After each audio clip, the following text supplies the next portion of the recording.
좁고 밀폐된 스크린 골프장룸의 문이 잠기는 순간 정숙했던 내 20년의 결혼 생활도 끝이 났습니다. 나를 벽으로 거칠게 밀어붙인 이 남자, 평소엔 인자하고 점잖던 55세 은행 지점장 정훈 씨였습니다. 그의 단단한 팔뚝이 내 허리를 으스러지듯 끌어안았고 땀에 젖은 그의 뜨거운 숨결이 내 목덜미를 미친 듯이 파고들었습니다. 지점장님, 나는 저항하는 척 그의 넓은 가슴을 밀어냈지만 속으로는 터질 듯한 쾌감에 전율하고 있었습니다. 여자로서 완전히 끝났다고 생각했던 49, 나를 다시 완벽한 여자로 깨워준 이 아찔하고도 위험한 밀실의 스윙은 불과 30분 전 나의 아주 작은 도발에서 시작되었습니다.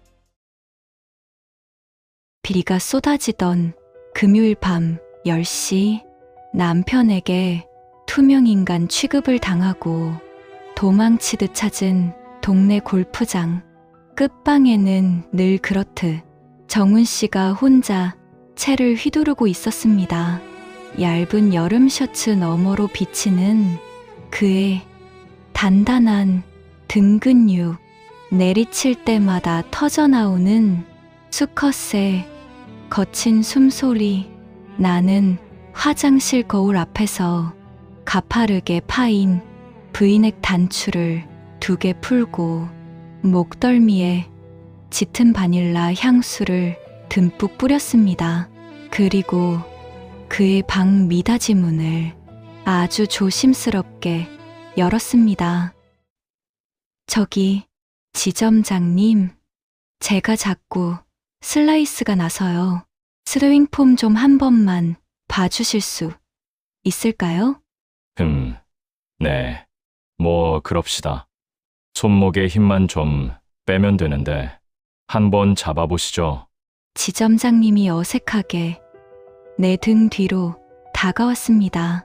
그가 내뿜는 뜨거운 체온이 등 뒤에서 훅 끼쳐오자 온몸에 솜털이 곤두섰습니다. 옅은 남자 스킨향과 섞인 땀 냄새.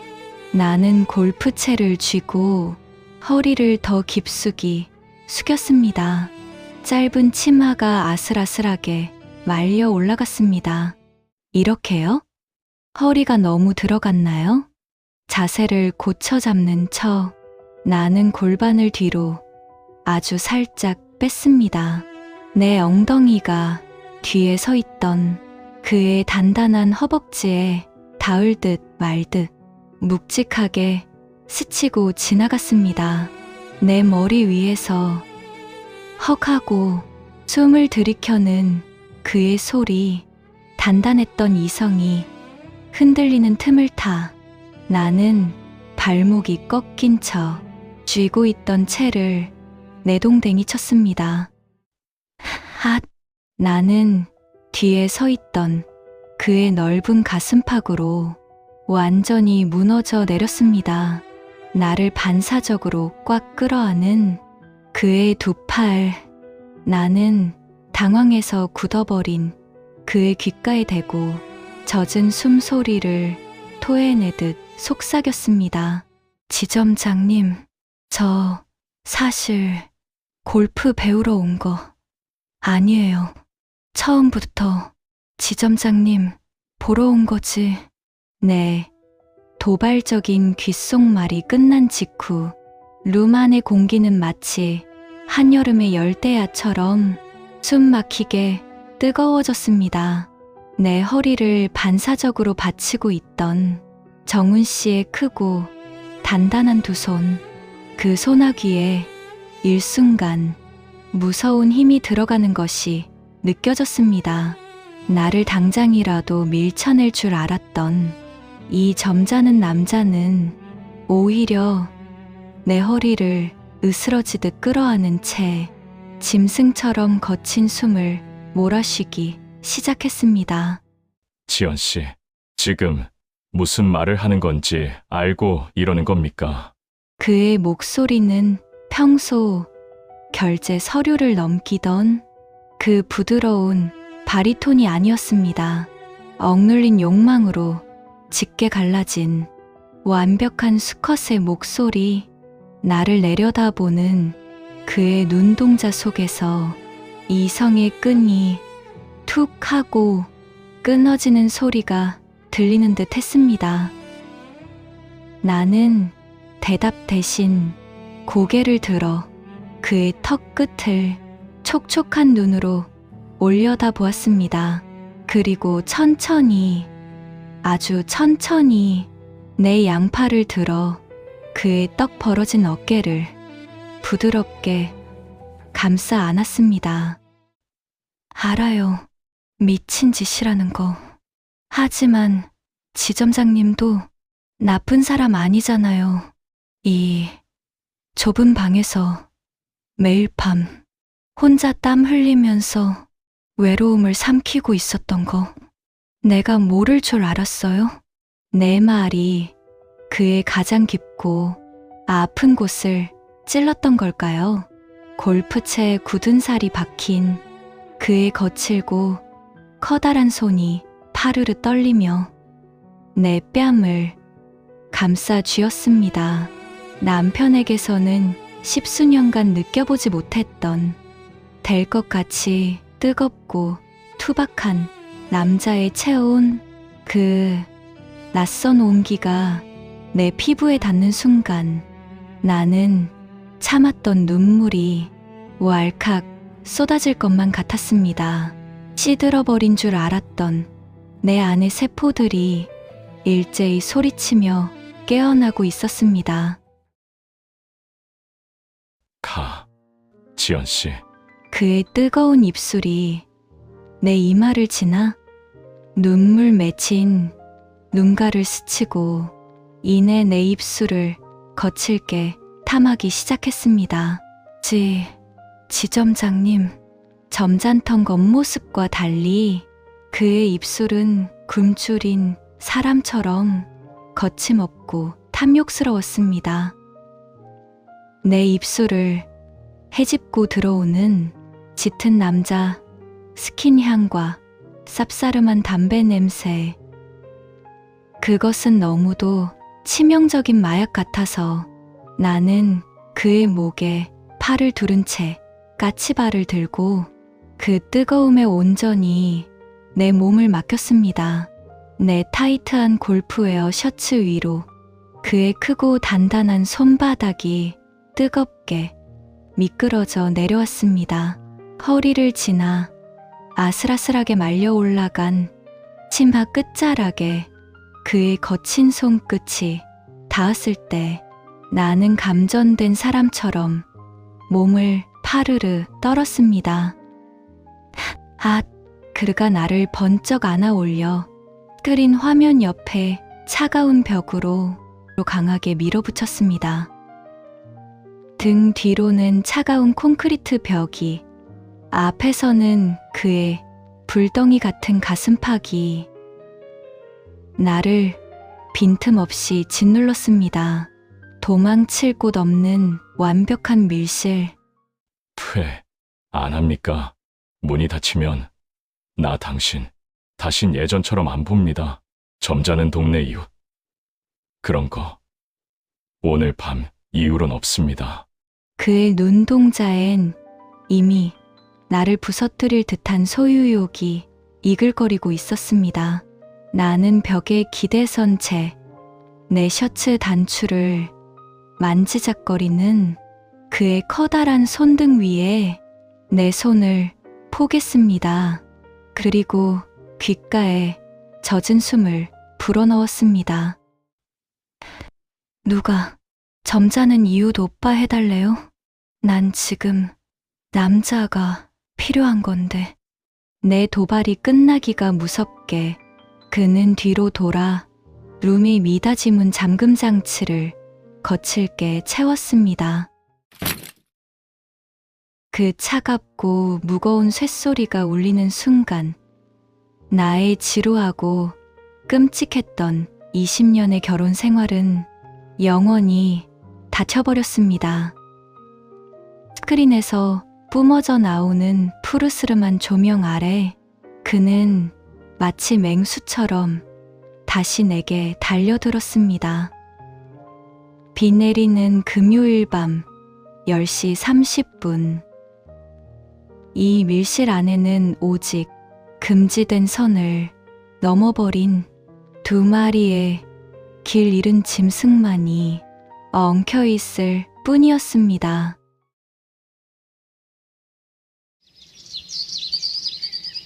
다음날 아침, 거실에는 언제나처럼 무미건조한 아침 뉴스가 흘러나오고 있었고, 식탁 맞은편에는 러닝셔츠 차림의 남편이 묵묵히 된장국을 떠먹고 있었습니다. 결혼 20년, 늘 숨 막히도록 지루하고 끔찍했던 이 아침 식탁의 풍경이 오늘따라 묘하게 비현실적으로 느껴졌습니다. 국이 좀 짜네. 물 좀 부어와. 남편은 나를 쳐다보지도 않은 채 신경질적으로 숟가락을 내려놓았습니다. 예전 같았으면 가슴 한구석이 서늘해지며 서운함이 밀려왔겠지만 오늘은 달랐습니다. 나는 남편의 빈 그릇에 물을 부어주며 그의 축 처진 어깨와 푸석한 목덜미를 가만히 내려다보았습니다. 그리고 아주 천천히 내 허벅지 안쪽과 허리에 남아있는 뻐근한 통증을 음미했습니다. 그것은 어젯밤 스크린 골프장의 차가운 벽에 나를 밀어붙이고 짐승처럼 헐떡이던 그 남자, 정훈 씨가 내 몸에 새겨놓은 뜨거운 표식이었습니다. 당신은 꿈에도 모르겠지. 어젯밤 당신이 코를 골며 자고 있을 때 당신이 거들떠보지도 않던 이 시시한 아내가 다른 남자의 품에서 얼마나 완벽하고 관능적인 여자로 비명을 질렀는지. 샤워를 2번이나 했지만 내 콧가에는 여전히 정훈 씨의 짙은 스킨향과 땀 냄새가 어른거리는 것 같았습니다. 내 목덜미에 얼굴을 파묻고 미치겠어. 지연 씨 때문에.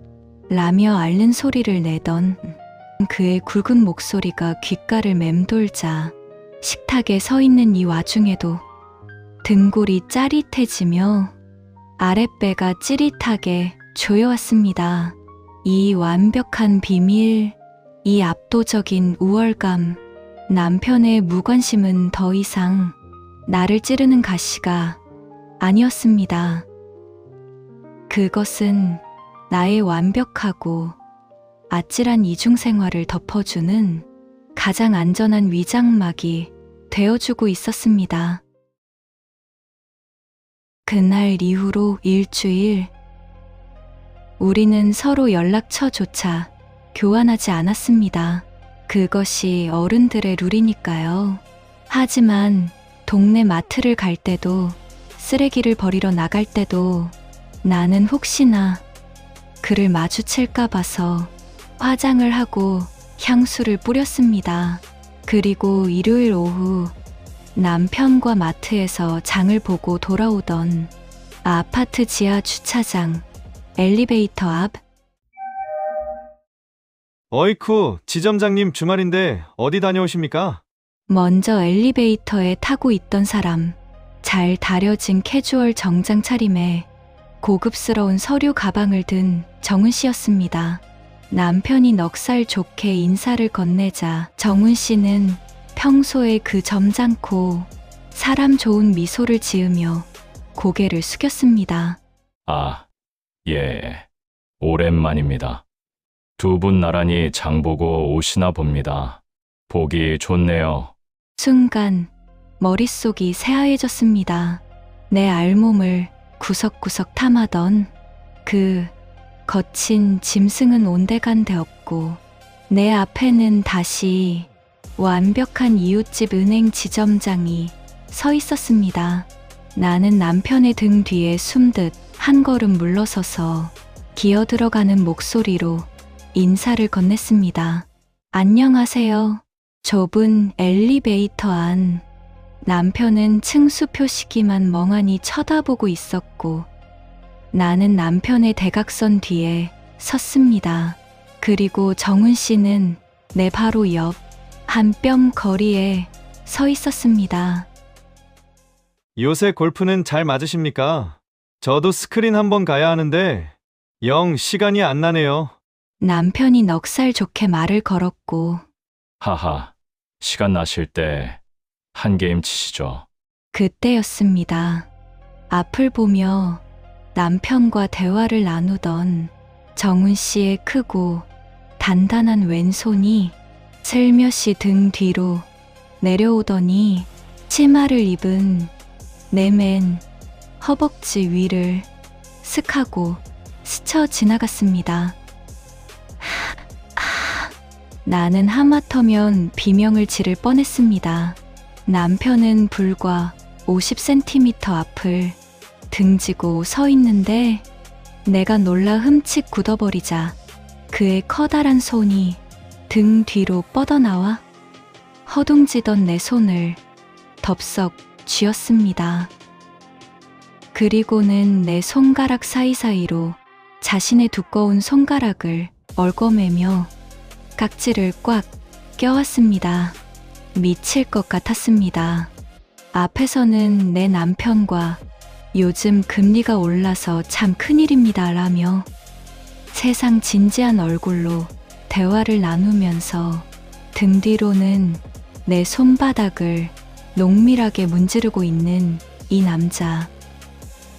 내 손목의 맥박이 미친 듯이 뛰는 것을 고스란히 느끼면서도 그는 소나귀의 힘을 풀지 않았습니다.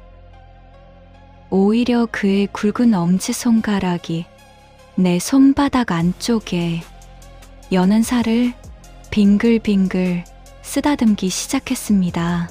다리에 힘이 풀려 주저앉을 것만 같아 나는 얽힌 그의 손을 생명줄처럼 꽉 쥐고 가쁜 숨을 삼켰습니다.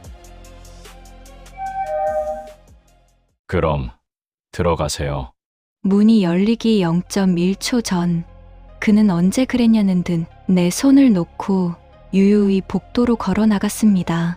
문이 닫히는 틈 사이로 그가 나를 향해 아주 찰나의 순간 짐승처럼 짖고 위험한 눈빛을 흘리고 사라졌습니다. 나는 바닥에 떨어뜨릴 뻔한 장바구니를 간신히 쥐어잡고 달아오른 뺨을 숨기며 남편의 등 뒤를 따라 걸었습니다. 이 미치도록 위험한 불장난에 나는 이미 목 끝까지 잠겨버리고 말았습니다.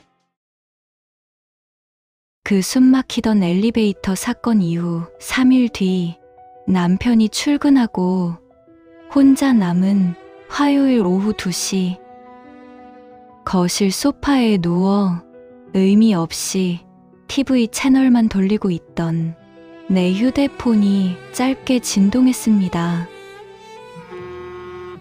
모르는 번호, 하지만 직감적으로 알 수 있었습니다. 30분 뒤 단지 앞 사거리 검은색 세단. 문자 한 통에 내 심장은 터질 듯이 요동쳤습니다. 나는 미친 여자처럼 옷장으로 달려가 가장 아끼던 살구색 실크 원피스를 꺼내 입고 붉은 립스틱을 짙게 발랐습니다. 49의 평범한 주부가 아니라 완벽하게 통제력을 잃은 한 마리 불나방이 되어 집을 나섰습니다. 타시죠.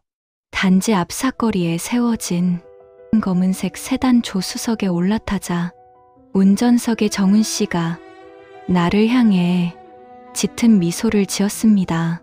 늘 입던 은행 유니폼이나 골프웨어가 아닌 단정하게 차려입은 슈트 차림. 그는 내 안전벨트를 직접 메어주며 내 목덜미에 코를 박고 깊게 숨을 들이마셨습니다. 그날 엘리베이터에서 당신 남편 등 뒤로 당신 손을 잡고 있는데 돌아버리는 줄 알았습니다. 당신 표정이 너무 야해서. 그래서요. 돌아버린 은행 지점장님은 지금 이 시간에 농땡이 치고 나를 어디로 데려가는 건데요? 그는 대답 없이 내 허벅지 위로 커다란 손을 턱 얹었습니다. 그리고 엄지손가락으로 얇은 실크 원피스 위를 느릿하게 문지르기 시작했습니다. 창밖으로는 소나기가 쏟아지기 시작했고 우리를 태운 차는 도심을 벗어나 인적이 드문 외곽의 고급 부티크 호텔 지하로 미끄러져 들어갔습니다. 정훈 씨, 객실 문이 채 닫히기도 전이었습니다. 그는 구두도 벗지 않은 채 나를 들어 올려 현관벽으로 거칠게 밀어붙였습니다. 골프장 밀실대보다 훨씬 더 굶주리고 다급한 움직임. 그는 한 손으로 내 허리를 부서져라 감싸 안고 다른 한 손으로는 자신의 답답한 넥타이를 거칠게 쥐어뜯어 바닥에 던져버렸습니다. 지연 씨, 당신 진짜 사람 미치게 하는 재주가 있어. 그의 뜨거운 입술이 내 립스틱을 엉망으로 뭉개며 들어왔습니다. 나는 까치발을 들고 그의 넓은 등판을 손톱으로 긁어내리듯 끌어안았습니다. 차가운 에어컨 바람이 불고 있는 넓은 호텔 스위트룸이었지만 방 안은 오직 우리 두 사람이 뜨거운 땀과 거친 숨소리로 폭발할 듯 달아오르고 있었습니다. 정훈 씨, 넓고 하얀 침대 위 남편과의 잠자리에서는 십수년 전부터 사라져버렸던 오직 나만을 향한 맹목적인 애무와 숭배. 55의 이 남자는 나를 세상에서 가장 귀하고 아름다운 보석처럼 다루면서도 동시에 가장 천박하고 노골적인 쾌락의 밑바닥까지 나를 끌고 내려갔습니다. 내 귓가에 끊임없이 쏟아지는 그의 거친 신음소리와 아름답다는 찬사. 나는 눈물을 흘리며 그의 어깨를 꽉 깨물었습니다. 폭풍 같았던 2시간이 지나고 그는 침대 헤드에 기대어 나른하게 담배를 물었고 나는 그의 단단한 가슴팍에 얼굴을 묻은 채 그 일정한 심장 박동 소리를 듣고 있었습니다. 창밖으로는 여전히 늦은 오후의 소나기가 내리고 있었습니다. 2시간 뒤면 나는 다시 립스틱을 고쳐 바르고 마트에서 산 두부를 들고 무미건조한 남편이 기다리는 그 숨막히는 아파트 거실로 돌아가야 합니다. 이것이 파멸로 가는 급행열차라는 것을, 마시지 말아야 할 치명적인 독배라는 것을 나는 너무나도 잘 알고 있습니다. 하지만 지연 씨, 다음 주 목요일에도 비가 왔으면 좋겠네. 글쎄요, 비가 안 와도 난 지점장님 만나러 갈 건데 49 여자로서의 삶이 끝난 줄 알았던 나는 이제 더 이상 낡은 소파 같은 주부가 아닙니다. 내일도 모레도 나는 거울 앞에서 가장 붉은 립스틱을 바르고 이 아찔하고도 완벽한 지옥불 속으로 기꺼이 걸어 들어갈 것입니다.